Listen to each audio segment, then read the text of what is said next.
அனைவருக்கும் வணக்கம். தமிழ்நாட்டுல வடகிழக்கு பருவமழை தொடங்கி பெய்து கொண்டிருக்கிறது. கடந்த 10 நாட்களாக நல்ல மழை தமிழ்நாடு முழுசும் எதிர்பார்த்த நல்ல மழை பெய்து கொண்டிருக்கிறது. மேட்டூர் அணை தொடர்ச்சியாக 6வது முறை நிரம்பி இருக்கிறதாக ஒரு நல்ல செய்தி கிடைத்திருக்கிறது. அடுத்து நவம்பர், டிசம்பர் என்று 2 மாதமும் தமிழ்நாட்டுல வடகிழக்கு பருவமழை காலம்தான்.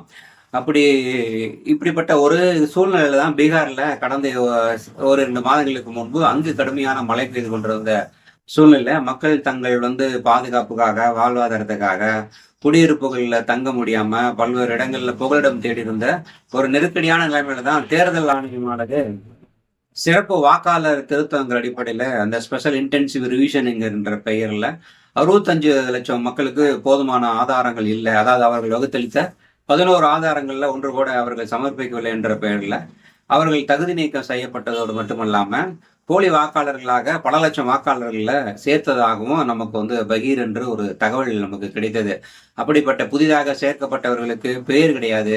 ABCDEFGH அந்த மாதிரியான எழுத்துக்கள்ல பெயரு, அப்பா பேரு ASGFGF அந்த மாதிரியான ஒரு கேவலமான பெயர்ல இருக்கு. கதவு நம்பர்லாம் ஜீரோல இருக்கிற மாதிரி ஒரு பக்கம் போதுமான ஆதாரம் இல்லைன்னு சொல்லி 65 லட்சம் மக்களுக்கு வாக்குரிமை மறுக்கப்பட்டிருக்கக்கூடிய ஒரு அவலமான நிலைமையில இன்னொரு புறம் எந்த ஒரு ஆவணங்களுமே இல்லாம அல்லது ஆவணங்கள் இருப்பதற்கான வாய்ப்புகளே இல்லாத சந்தேகத்திற்கு இடமான வகையில லட்சக்கணக்கான வாக்காளர்கள் சேர்க்கப்பட்டு அதன் அடிப்படையில் தான் கடந்த 2024 பாராளுமன்ற தேர்தலை கூட நடத்தப்பட்டு பிஜேபி அரசாங்கமானது அந்த பட்டியல் அடிப்படையில் தான் அந்த வாக்காளர்கள் தேர்ந்தெடுத்தார்கள் என்கின்ற ஒரு மேண்டேட்டின் அடிப்படையில் தான் அவர்கள் ஆட்சியில் அதிகாரத்தில் உட்கார்ந்துட்டு இருக்காங்க.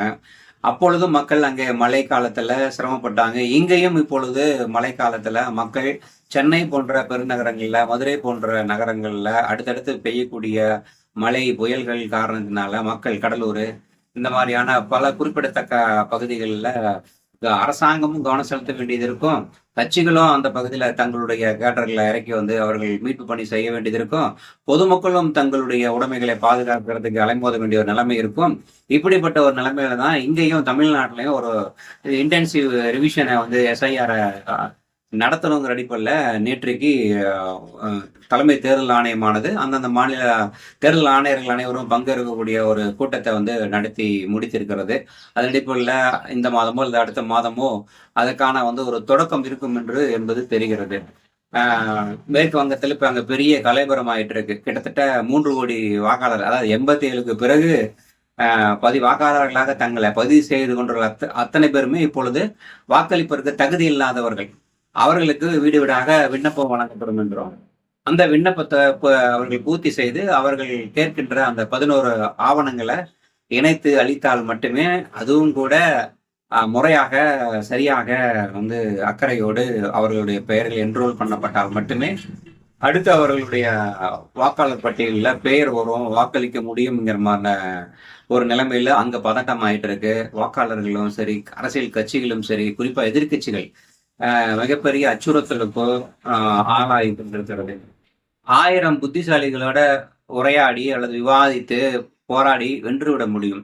ஆனால் ஒரே ஒரு முட்டாள் கூட நம்மளால எவ்வளவு பெரிய புத்திசாலியாக இருந்தாலும் அவனுக்கு விளங்க வச்சு, அவனுக்கு உண்மையை புரிய வச்சு, அவனுக்கு உண்மையை உணர்த்தி அவனை தன்னுடைய தவறுகளுக்கு வருந்த செய்யறதுங்கிறது இயலாத காரியம்.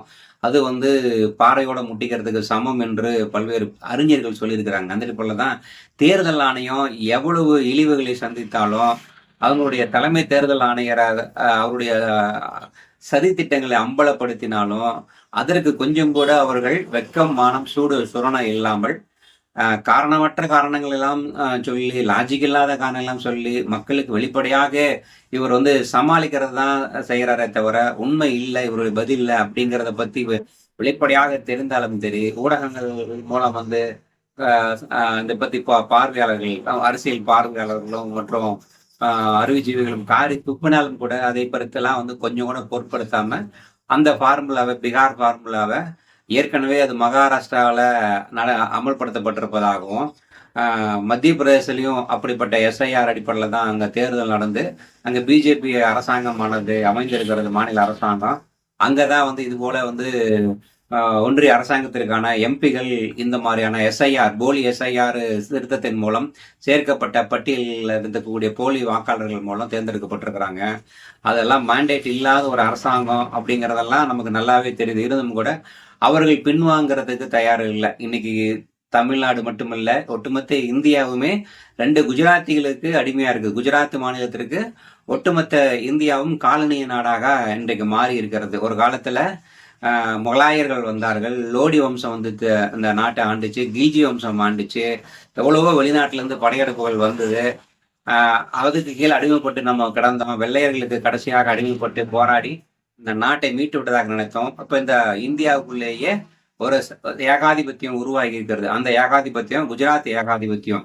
இங்க இருக்கிற அத்தனை தொழில் வாய்ப்புகளும் சரி, நிதி ஆதாரங்களும் சரி, எல்லாமே வந்து குஜராத்தை நோக்கி தான் திருப்பி விடப்பட்டிருக்கிறது.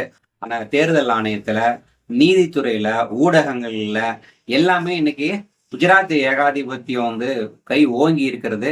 அந்த அடிப்படையில தான் குஜராத்திகளுடைய அரசியல, பொருளாதாரத்தை, பண்பாட்டை ஒட்டுமொத்தமா இந்திய அளவுல வந்து திணிக்குங்கிற போக்குல தான் இன்னைக்கு இந்த எஸ்ஐஆர் என்கின்ற சிறப்பு வாக்காளர் பட்டியல் சீர்திருத்தமானது நடைபெறுத்தப்பட இருக்கிறது. 2 மாசத்துல நம்மளும் பீகார்ல, இன்னைக்கு மேற்கு வங்காளத்துல மக்கள் பரிதவிப்பதை போல நம்ம இந்த நாட்டினுடைய குடிமக்கள் என்பதை நிரூபிப்பதற்காகவும் வாக்களிப்பவர்களுக்கு அரசியலமைப்பு சட்டத்தின்படி அளிக்கப்பட்டிருக்கக்கூடிய அந்த ஜனநாயக உரிமையை பாதுகாத்துக்கிறதுக்கு அலைய வேண்டியதாக இருக்கும்.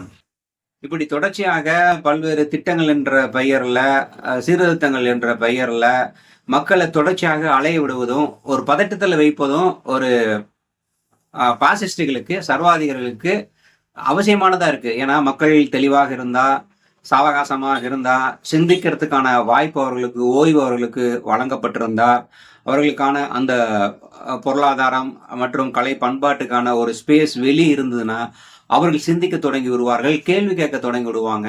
இவர்களுடைய இந்த இந்துத்துவ அஜெண்டா மற்றும் பல்வேறுமான நாட்டை பல்லாயிரக்கணக்கான ஆண்டுகளுக்கு பின்னோக்கி இழுக்கிறது, உணவு, உடை மற்றும் சிந்தனை சார்ந்து, கல்வி சார்ந்து பல்வேறு வகையான பிற்போக்குத்தனமான விஷயங்களை வெளிப்படையாகவும் துணிச்சலாகவும் திணிக்கிறத இவர்கள் கேள்வி கேட்டு விடுவார்கள், ஒன்று சேர்ந்து விடுவார்கள். இவர்கள் ஒன்று சேரக்கூடாது என்பதற்காக தான் இவர்கள் பல்வேறு வகையான அஜெண்டாக்களை பல ஆயிரக்கணக்கான இந்து பரிவார அமைப்புகள் மூலம் தொடர்ச்சியாக பரப்பிக்கொண்டு மக்கள் மத்தியில ஒரு பிளவு வேலையை, ஒரு கலவர வேலையை, இது போன்ற ஒரு பதட்டத்தை உருவாக்கி கொண்டிருக்கிறார்கள். நம்ம அப்படிதான் பார்க்க வேண்டியதுக்கு இருக்கு.